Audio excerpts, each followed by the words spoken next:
अप्रैल 2011 सारे घर वाले उसके जनाजे का इंतज़ाम करते हैं क्योंकि थ्रोट कैंसर की वजह से उसकी डेथ हो गई थी। उसे दरिया खान कब्रिस्तान में दफन किया जाता है और यह कब्रिस्तान सूबा पंजाब के एक सहराई गांव में वाक़या था। तदफीन के बाद सब लोग घर चले जाते हैं और अगले दिन अप्रैल 3 को सारा के फैमिली वाले उसी कब्र पर दुआ करने के लिए आते हैं। लेकिन जब वो वहाँ पे आते हैं तो उन्हें कुछ अजीब महसूस होता है। उन्हें लगता है कि कब्र के साथ कुछ ना कुछ छेड़खानी ज़रूर की गई है और इसी शक की बुनियाद पर वो फैसला करते हैं कि वो कब्र को दोबारा खोलेंगे। जब वो कब्र को दोबारा खोलते हैं तो जो मंजर वो देखते हैं उस पर उन्हें यकीन नहीं होता। कब्र के अंदर से सायरा की बॉडी गायब होती है तो कोई भी नहीं जानता कि सायरा की बॉडी कहाँ जाती है। तदफीन के एक दिन बाद ही सायरा की बॉडी कब्र से गायब हो जाती है। जब इन्वेस्टिगेशन के बाद सायरा की बॉडी मिलती है तो कोई यकीन नहीं करता कि आखिर कोई इंसान ऐसा कैसे कर सकता है।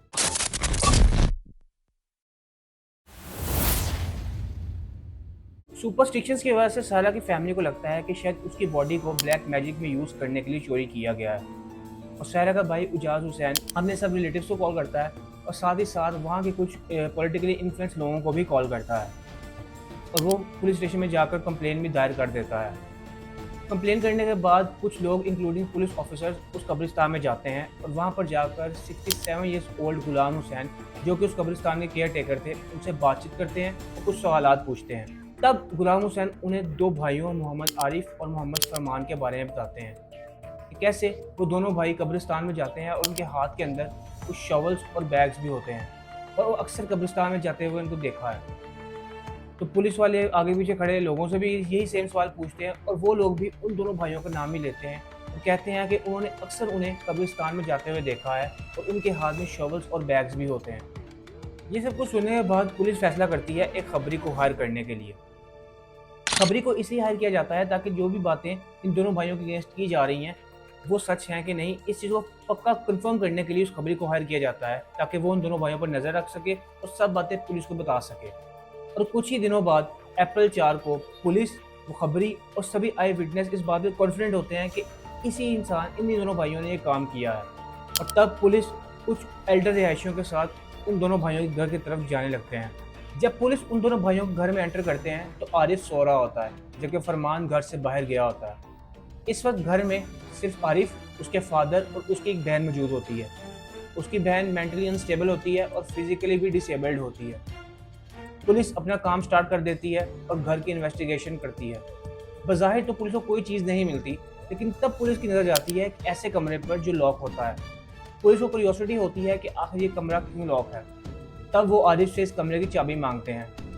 आरिफ पहले तो रेजिस्ट करता है और मना करता है चाबी देने से, लेकिन बाद में बहुत ज़्यादा जोर डालने पर वो चाबी दे देता है।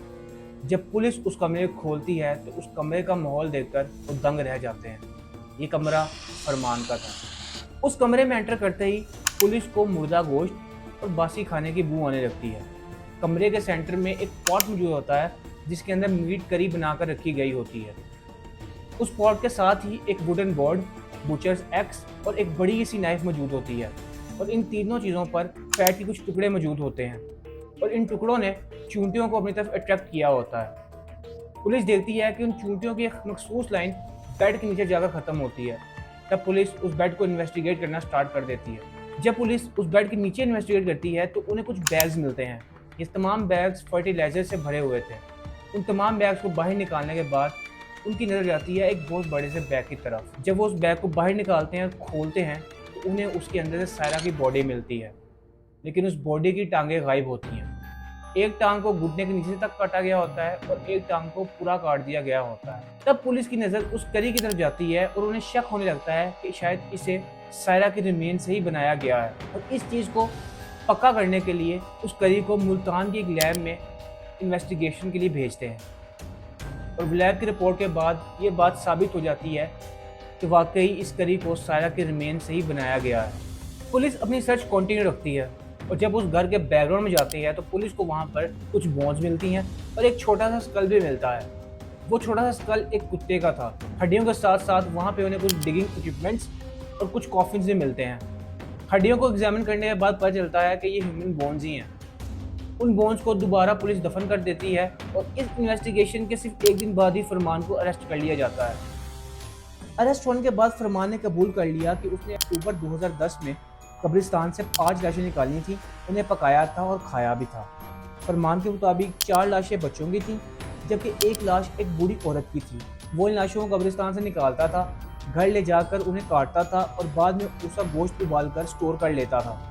जब उसे भूख लगती थी, वो इस गोश्त को निकालता था और खा लेता था। फरमान के भाई आरिफ ने कहा कि उसे पता है कि उसका भाई इन हरकतों में मुलविस था, लेकिन उसने आज तक खुद इंसानी गोश्त नहीं खाया। लेकिन फरमान ने इस ऑपोजिट बात पुलिस को बताई। फरमान का कहना यह था कि उसे अक्सर अपना स्टोर किया हुआ गोश्त गायब मिलता था और उसके अकॉर्डिंग वो गोश्त कोई और नहीं बल्कि आरिफ ही खाता था। आरिफ हीरोइन का आदी था, जबकि फरमान जहनी तौर पर बीमार था। इस केस के अंदर पुलिस ने उनकी मेंटली अनस्टेबल बहन को भी गिरफ्तार किया था और साथ ही साथ उसकी फूफो को भी गिरफ्तार किया था। लेकिन जब पुलिस को पता चला कि इन दोनों का इस केस से कोई ताल्लुक नहीं, वो बेगुनाह है, तो उन दोनों को रिहा कर दिया गया।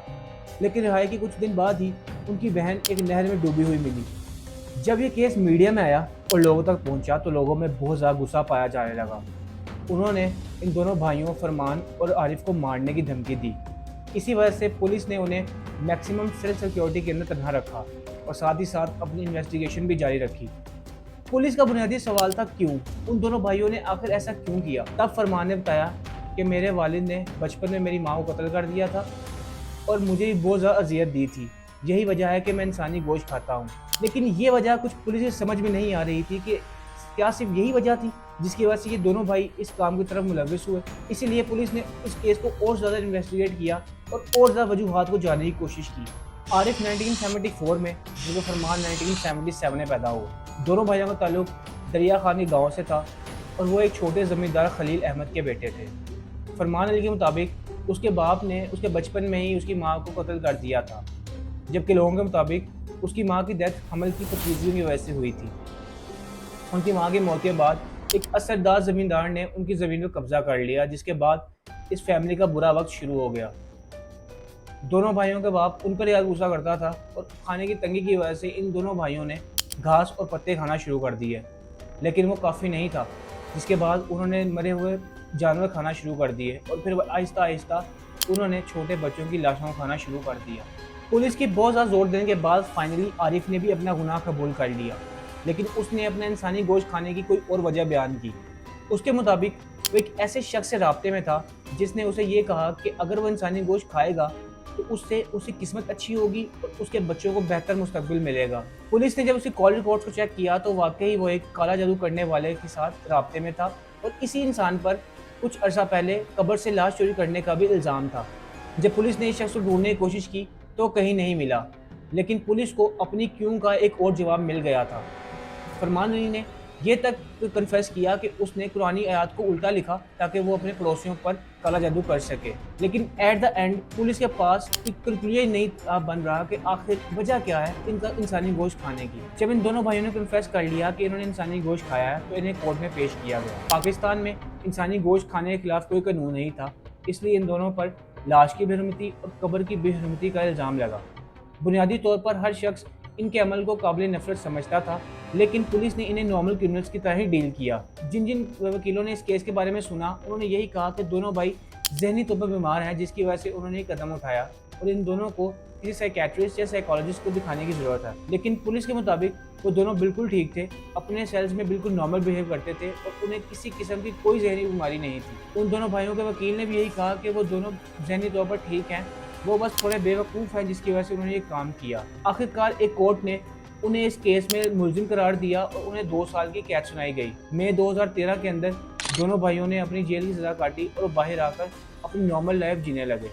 लेकिन जब लोगों को पता चला कि दोनों भाई रिहा हो चुके हैं तो उनमें एक डर और खौफ का माहौल था। उनके मुताबिक यही था कि आखिर आप लोग इन लोगों को कैसे आज़ाद कर सकते हैं कि दोबारा वही काम करेंगे। इसी वजह से उन दोनों भाइयों को सरेआम लिंच करने की धमकी दी गई।